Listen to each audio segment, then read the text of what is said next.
इस वीडियो में chapter 1 development जो क्लास 10 का इकोनॉमिक्स का चैप्टर है उससे related some basic questions available है।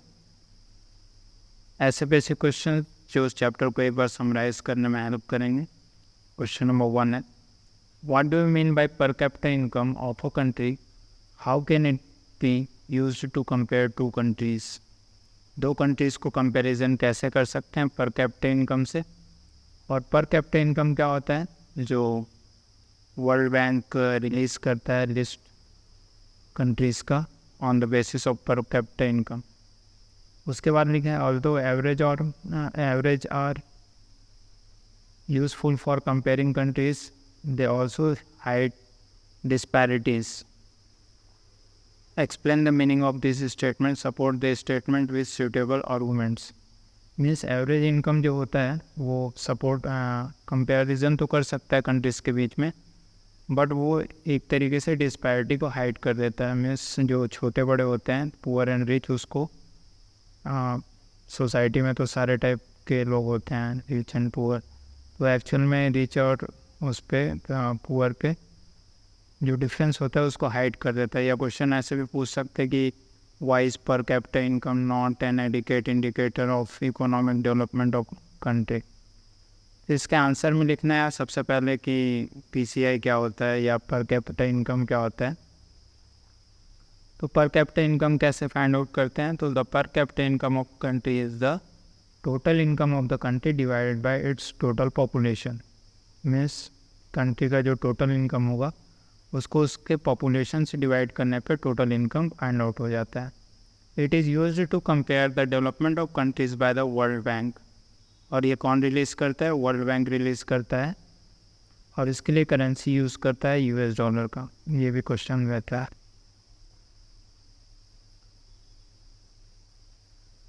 The country with a higher per capita income implies that its people are earning more on an average, and this is considered the indicator of higher development. और जब भी ये launch होता है PCI, तो अगर उसमें पीसीआई अगर ज़्यादा है तो इसका मतलब ये है कि वो कंट्री डेवलप्ड है, और अगर पीसीआई कम है तो उसमें डेवलपमेंट कम है। देख लेते हैं 2019 में जो पीसीआई रिपोर्ट आया उसके अनुसार क्या होगा।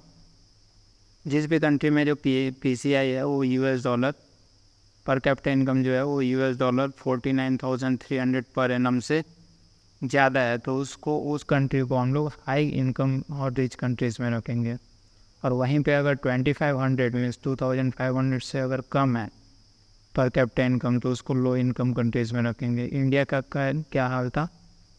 तो इंडिया का है यूएस डॉलर 6,700 पर एनम, इसलिए ये एक्चुअल में आता है लो मिडिल इनकम कंट्रीज़ के अंदर। और अगेन जो नेक्स्ट क्वेश्चन था उसमें लिखा गया था कि this hides the fact that there may be wide differences between the earnings of the people which implies inadequate social development.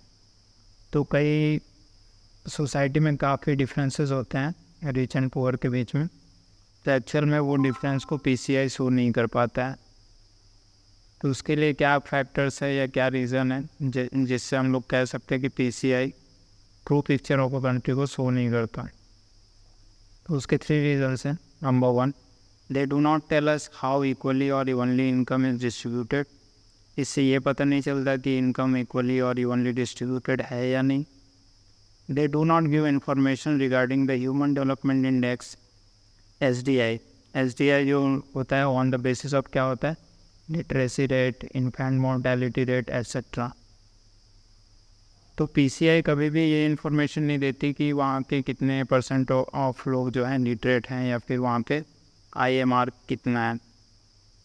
Third reason जो है वो है दे do not give us any information regarding non materialistic goods and services such as equality, freedom, respect, dignity. Means पैसा तो है, अगर PCI अगर ज़्यादा है तो पैसे तो हैं, बट वहाँ पे जो जॉब में डिग्निटी है या फिर फ्रीडम है और सोशल इक्वालिटी जो है उसके बारे में वो कुछ भी नहीं बता पाता। तो कह सकते हैं कि PCI do not give the true picture of a country. Okay, and then next question is 4 different indicators of economic development. And what is human development? Actual में जो ह्यूमन डेवलपमेंट रिपोर्ट होता है उसमें जो कंट्रीज़ के बीच में जब comparison होता है तो ह्यूमन डेवलपमेंट रिपोर्ट जब जारी करते हैं तो उसमें कुछ इंडिकेटर्स होते हैं। तो यहाँ पे 4 इंडिकेटर्स लिखा हुआ है। जनरली 3 इंडिकेटर्स होता है। पढ़ते हैं पहले। Human development is the process of enlarging people's choices as well as raising the level of well being so that they can lead a purposeful and creative life. Though national income and per capita income are the main indicators of the human development. Means generally क्या होता है, national income या पर capita income जो होता है वो main indicator होता है ह्यूमन डेवलपमेंट का। बट कुछ और भी चीज़ें हैं जो कंसिडर करनी चाहिए ह्यूमन डेवलपमेंट के लिए। फॉर एग्ज़ाम्पल UNDP लॉन्च करता है ह्यूमन डेवलपमेंट रिपोर्ट LCR। उसमें पर कैपिटा इनकम को देखा जाता है, then life expectancy at birth that is IMR, literacy rate भी देखा जाता है और नेट अटेंडेंस रेशो। तो ये सब क्या होता है देखते हैं। PCI तो प्रीवियस क्वेश्चन में एक्सप्लेंड है कि PCI क्या होता है। तो this is the total income of a country divided by it's total population.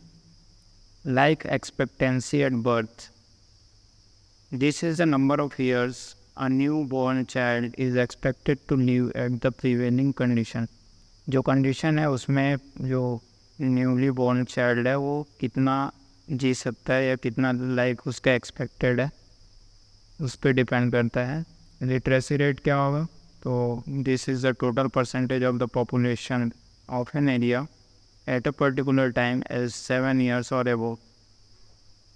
जब सर्वे होगा या जब डाटाज लिए जाएंगे तो वहाँ पे 7 years एंड एबोव कितने वहाँ पे लिटरेट हैं, कितने पढ़े लिखे हैं, उसके बारे में जो डाटा होगा उसको बोलेंगे literacy rate. Then 4th is net attendance ratio. तो ये होगा the total number of children enrolled in और attending the primary school as a percentage of total number of children of primary school as. Means उस society में जितने भी बच्चे हैं प्राइमरी स्कूल एज के, तो उसमें से कितने परसेंट या कितने बच्चे स्कूल अटेंड कर रहे हैं उसका जब फाइंड आउट करते हैं, जनरली 14 से 15 साल के बीच के लिए होता है, तो उसको उससे आता है नेट अटेंडेंस रेशो। तो ये 4 क्राइटेरिया है जो कि ह्यूमन डेवलपमेंट रिपोर्ट में ह्यूमन डेवलपमेंट रिपोर्ट जारी करते हुए देखते हैं। देन नेक्स्ट क्वेश्चन है question number 3, describe any 3 public facilities needed for development. Means ये जो पब्लिक फैसिलिटीज़ होती है वो जनरल पब्लिक के हेल्प के लिए होती है। तो ये 3 हो सकती है जो गवर्नमेंट प्रोवाइड करा सकती है। एक तो है पब्लिक डिस्ट्रीब्यूशन सिस्टम होना चाहिए। मीन्स जितने भी लोकल पीपल में जब फूड ग्रेन्स और कुछ शुगर एंड सॉल्ट वगैरह डिस्ट्रीब्यूशन होता है तो एक शॉप होता है जो ये सब चीज़ों को डिस्ट्रीब्यूट करता है, तो उसको बोलते हैं पब्लिक डिस्ट्रीब्यूशन सिस्टम और PDS, which provides fair average quality of food grains and other essential items to the weaker section of the subsidized price at subsidized prices। Means कम पैसों में उनको फूड ग्रेन्स वगैरह प्रोवाइड कराते हैं। Then second चीज़ ये हो सकता है गवर्नमेंट स्कूल्स हो सकता है जो कि एजुकेशन से एजुकेशन के पार्ट में आता है, which provides elementary education up to class 8। Generally class 8 तक तो पढ़ाई होना चाहिए और वो टोटली फ्री अवेलेबल होना चाहिए उस सोसाइटी में up to the age of 14 years students के लिए। देन थर्ड जो बेसिक चीज़ है जो प्रोवाइड कर सकती है गवर्नमेंट वो है health care facilities and dispensaries. Hospital and dispensaries is provided to all the subsidised rates. मीन्स वहाँ पे जो इलाज होगा या कुछ भी मेडिकल फैसिलिटीज़ जो होंगी वो काफ़ी कम रेट पे अवेलेबल होनी चाहिए। This includes outpatient as well as hospitalization facilities। Hospital के अंदर और बाहर दोनों जगह पे ये कम रेट में अवेलेबल होनी चाहिए। क्वेश्चन 4 है what are the major attributes of development considered by UNDP in making the human development report. जब UNDP ह्यूमन डेवलपमेंट रिपोर्ट तैयार करता है तो कौन कौन से मेजर क्राइटेरिया लेके चलता है। तो जनरली 3 क्राइटेरिया है। पिछले क्वेश्चन में हमने 4 क्राइटेरिया देखा था, बट यहाँ पे SDR के टाइम पे जनरली 3 क्राइटेरिया होता है, 4th को आप छोड़ सकते हैं। तो what are those 3 criterias are? So the criterias are, number 1, per capita income. People with more per capita income can buy nutritious food. अगर पर कैपिटा इनकम लोगों की ज़्यादा है तो वो न्यूट्रिशियस फूड परचेस कर सकते हैं। देन उनकी जो health care facility, get better health care facilities और बेटर हेल्थ केयर फैसिलिटीज़ भी ले सकते हैं। And give proper education to their children. Means अगर पैसा है तो ये तीनों चीज़ें उनको उनको मिल सकती है। Therefore per capita income is a major attribute of considering development. तो PCI मेजर एट्रीब्यूट है जिससे कि पता चलता है कि वहाँ पे डेवलपमेंट है या नहीं। सेकेंड है educational level of the people.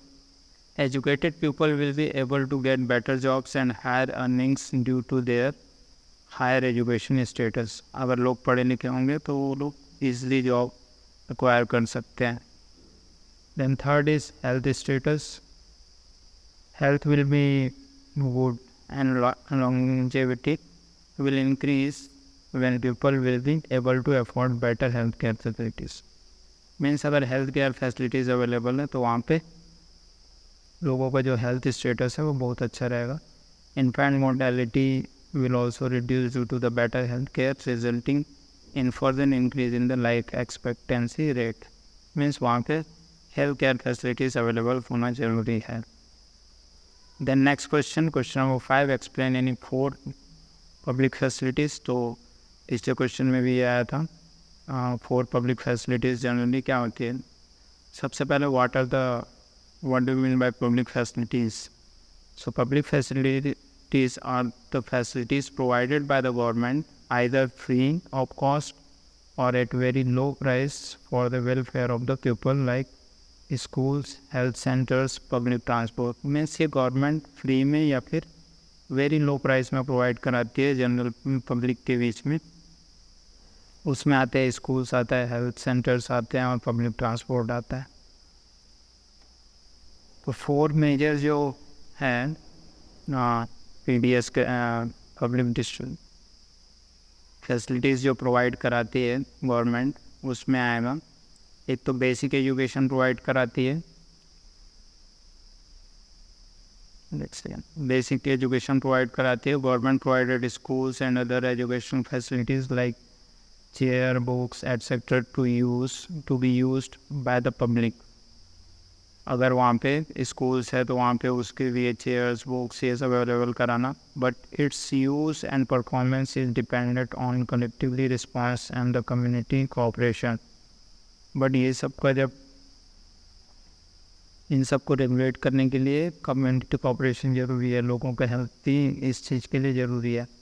Basic health facilities provide कर सकते हैं। Government provides hospitals, vaccine programs to maintain basic quality of life. Law and order maintain करना, लास्ट टॉपिक में लास्ट क्वेश्चन में जब पढ़े थे तो लॉ एंड ऑर्डर मिसिंग था, तो उसमें इसको ऐड कर सकते हैं